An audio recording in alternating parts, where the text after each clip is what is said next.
This is the Foxhole. It might be the last landfill ever licensed in Mecklenburg County. Because of the complexity of permitting and numerous legal challenges, it took 15 years and millions of taxpayer dollars to get the Foxhole approved. It just makes sense. The less we put into the landfill, the longer it'll stay open, the longer before we have to find more landfill space.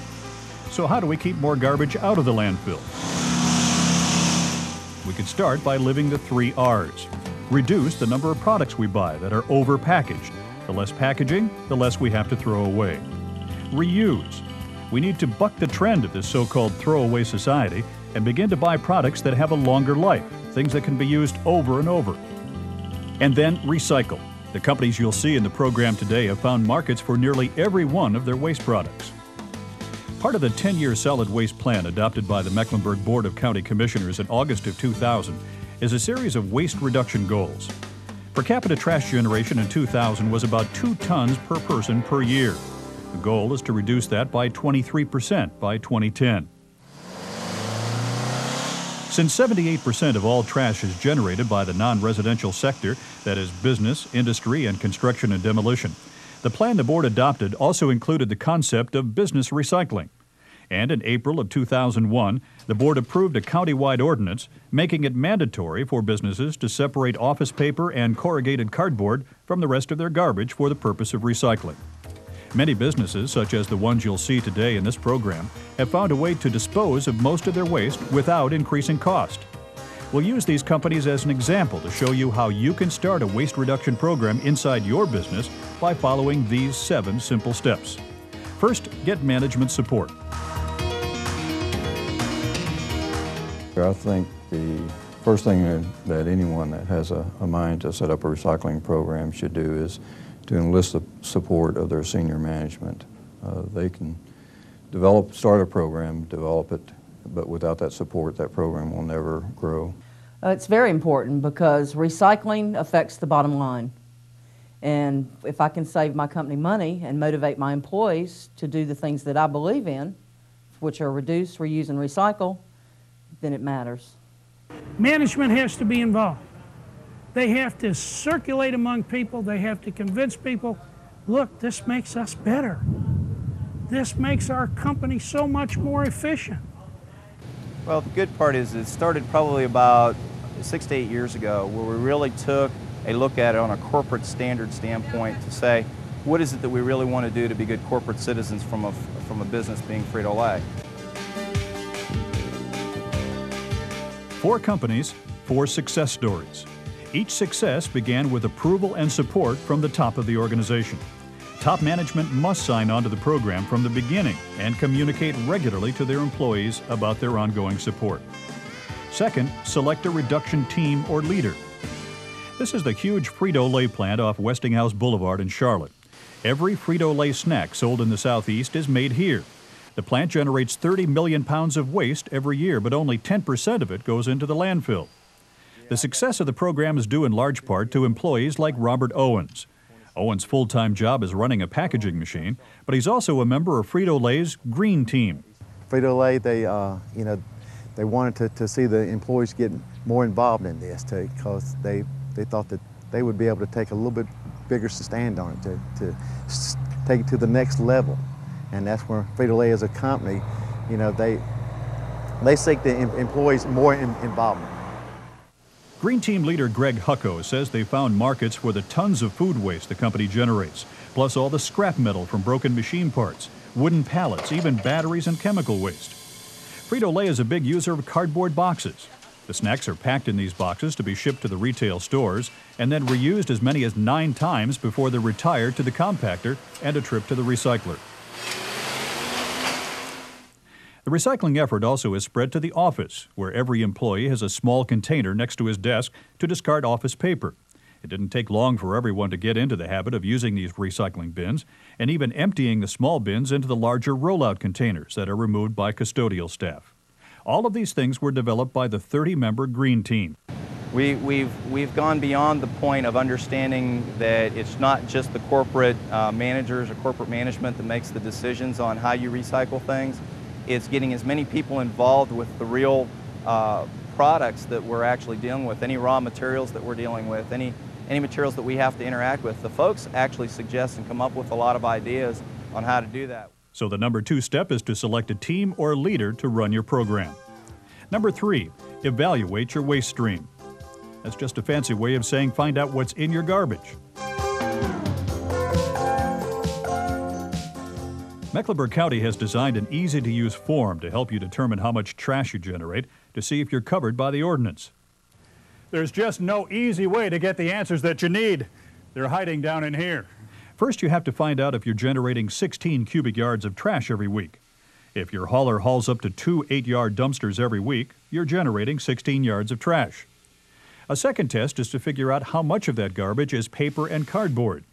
Based on your estimate of the percentage of each one of those items in your dumpster, you can use our formula to determine if you generate 500 pounds of paper or cardboard, which is another threshold of the ordinance.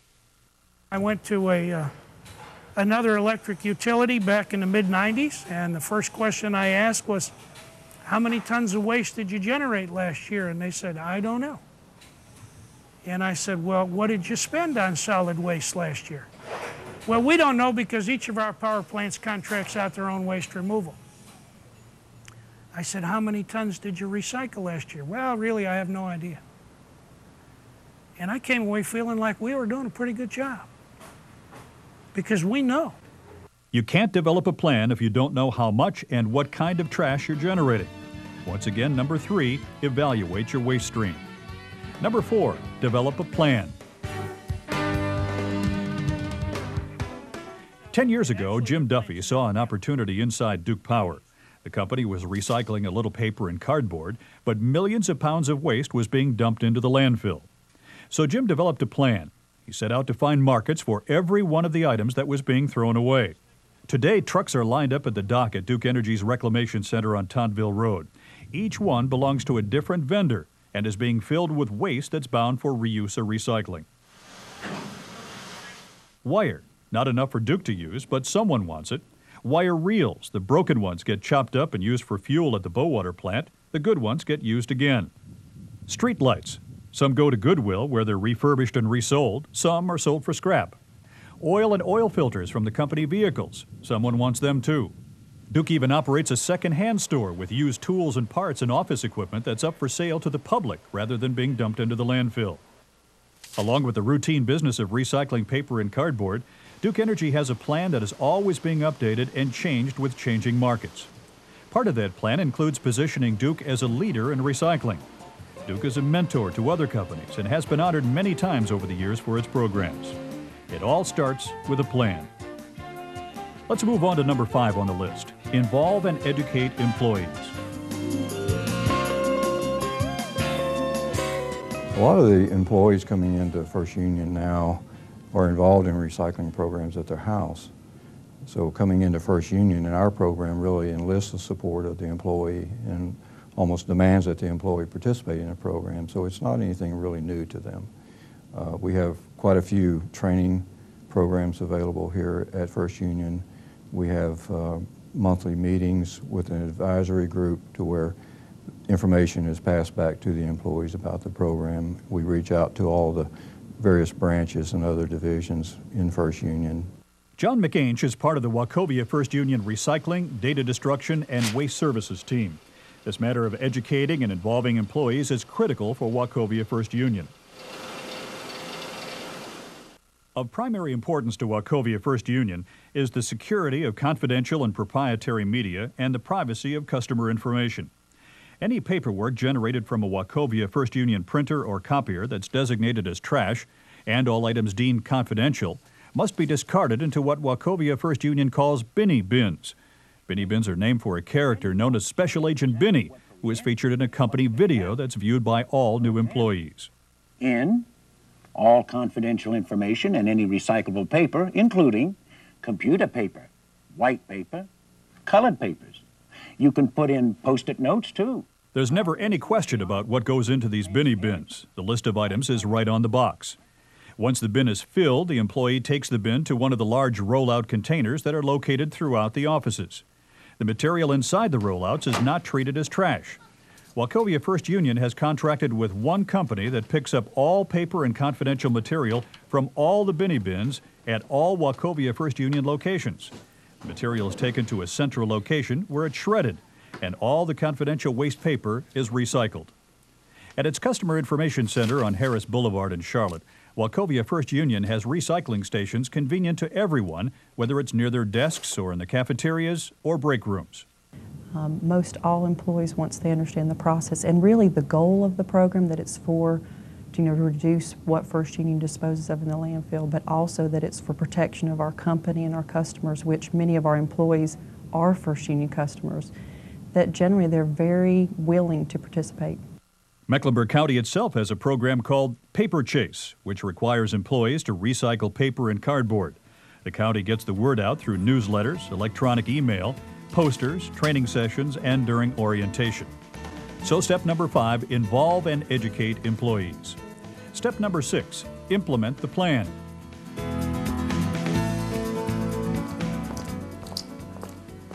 Julie and Monica Treadway operate Team Treadway, a computer consulting firm run out of this rented office space off Park Road in Charlotte. Team Treadway is clear of any legal obligation to separate paper and cardboard. This 4-person office only generates a few bags of trash each week. But owner Julie Treadway says her plan and the implementation of her plan come from her intense belief that recycling is the right thing to do for the environment and for her bottom line. We've been in business 5.5 years. We've never bought a pen because we get the free ones in mailers that come out trying to sell the promotional items. Reusing rubber bands that come on our mail and in our newspapers. We've never bought a pack of rubber bands. Just little things like that that can add up at the year end. Team Treadway employees never throw away a piece of paper that's been used on only one side. In fact, they ask fellow small business owners to donate their slightly used paper. They only use computer faxes and only print them out when really necessary. Before you walk away from here today thinking that's a dumb little exercise, consider this. The average small business spends $1,500 a year on office paper. Last year, Team Treadway bought only 4 reams of office paper. Another part of the Team Treadway plan is to make sure that what trash they do generate ends up where it's supposed to. Since the building manager doesn't offer a recycling bin, one member of the team loads up the recyclables into her personal car and drives it less than a mile to Park Road Park, where Mecklenburg County has a recycling station to accept a variety of recyclable materials. The team member finds the dumpster that accepts paper and cardboard and deposits the material in the proper slot. That's the way Team Treadway implements their plan. And then the final step. Evaluate how your plan is working and make adjustments if necessary. We do it by budget. That's the best, easiest way for me to tell how our recycling's working. And I do that evaluation once a quarter. And from that, fortunately, so far, we've not had to make any changes. What we've got is working. We do a quarterly waste stream, and then we do a 6-month gold assessment every year that we go back and we see where's our biggest opportunities and what areas can we work on to make better. And so some areas you may be doing poorly in, so you just you focus more on those areas. Most of the companies with established programs measure the success of their program regularly, quarterly, certainly yearly. That's the only way to know if your plan is working. If too much recyclable material is getting into the main trash bins, you'll have to make some changes to reach your goals. Plus, you'll want to adjust your goals to make them harder to reach next year, so you remove even more recyclable material from the waste stream.